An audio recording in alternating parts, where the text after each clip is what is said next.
निशक्त ममता की सशक्त कहानी। बचपन से लाइलाज बीमारी से ग्रसित है ममता। बीमारी भी ममता के हौसलों को कम नहीं कर पाई।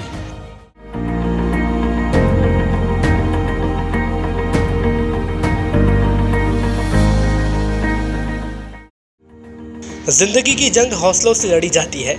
बेशक कुदरत ने आपके अंदर कुछ कमी रखी हो, लेकिन आपके अंदर कुछ कर गुजरने का जज्बा हो तो फिर कुछ भी मुश्किल नहीं होता। कुछ इसी तरह का जज्बा लिए महेश्वर गांव की एक बिटिया अपनी शारीरिक असक्षमता को मात देकर 10वीं बोर्ड परीक्षा में भाग ले रही है। वणी गांव की कैलाश टटवारी की बेटी ममता जब महज 6 महीने की थी, तब से एक लाइलाज बीमारी के चलते ग्रसित है। दोनों हाथ और दोनों पैर घुटने कोहनियों तक पूरी तरह गल चुके हैं।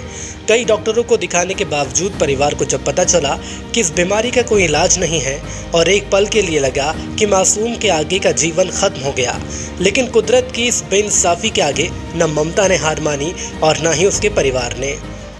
ये 2 महीने से जो समस्या हुई है, जो हाथ गलते गलते गए और पूरा खिल गया है हाथ, तो चारों हाथ पैर, और उसकी कोई सुविधा नहीं मिली अभी। और थोड़ा मैं सरकार से थोड़ा मैं मदद मांगना चाहता हूँ, तो कुछ बालिका को आगे मैं बढ़ा सकूँ। परिवार ने बिटिया को पढ़ाने का ठाना और दूसरे बच्चों की तरह पढ़ने की इच्छा रखने वाली ममता का एडमिशन गांव के ही शासकीय प्राथमिक शाला में हुआ, जहां पर ममता ने अपनी प्रारंभिक पढ़ाई की शुरुआत की।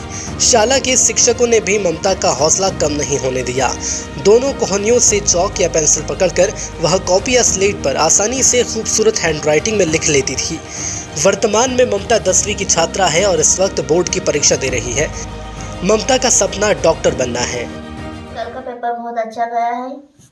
वो आगे कौन सा पेपर आने वाला है? सोशल का है 7 तारीख को। मैं वसुधा स्कूल में पढ़ती हूँ। मैं माँ बाप के सपने पूरे करना चाहती हूँ और आगे बढ़ के कुछ बनना चाहती हूँ, और यही सुविधा कुछ करे कि मैं को कुछ गाड़ी वगैरह दिलाए ताकि मैं अपने आप चल सकूँ। ममता अपने माता पिता की इकलौती बेटी है, जिसका जन्म मजदूर परिवार में हुआ।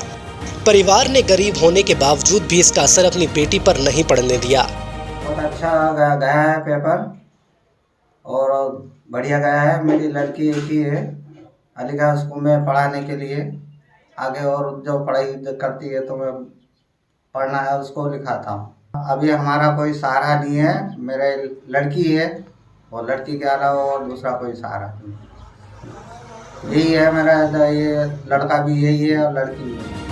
आपको बता दें कि करही की वसुधा विद्या विहार में सभी सुविधाएं निःशुल्क दी जा रही हैं। स्कूल की प्राचार्य मैरी जोजू ने बताया कि 2012 में एडमिशन के लिए स्कूल के शिक्षक वणी गांव गए थे।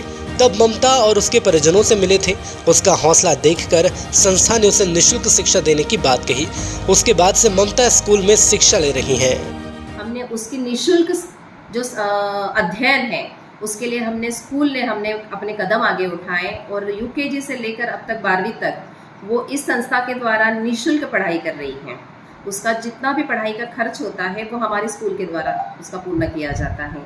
और मैं आशा करती हूँ कि जैसे हमारे स्कूल 12वीं तक है, 12वीं के बाद ये बच्ची और पढ़ना चाहती हैं, तो जैसे हमने अपने कदम उठाए उस बच्ची के भविष्य के लिए, वैसे शासन भी इस बच्ची के लिए आगे सपोर्ट करें, उसे कुछ सफल होने के लिए, जीवन सफल होने के लिए, और उस बच्ची के जीवन से बाकी लोगों के लिए भी जो इस परिस्थिति से लड़ रहे हैं और अपने आप में मायूस हो रहे हैं, उनके लिए आगे आए, ताकि जैसा इस बच्ची ने अपना भविष्य बनाया और जैसा हम उसको सहयोग दे रहे हैं, वैसे शासन भी आगे आकर उसका सहयोग करे। बहरहाल ममता अपने सपने को लेकर आगे बढ़ रही है।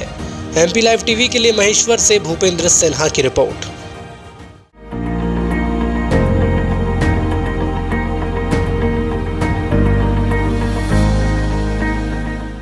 MP लाइव टीवी आपको रखे अपडेट, सच जो हम आपको बताएंगे।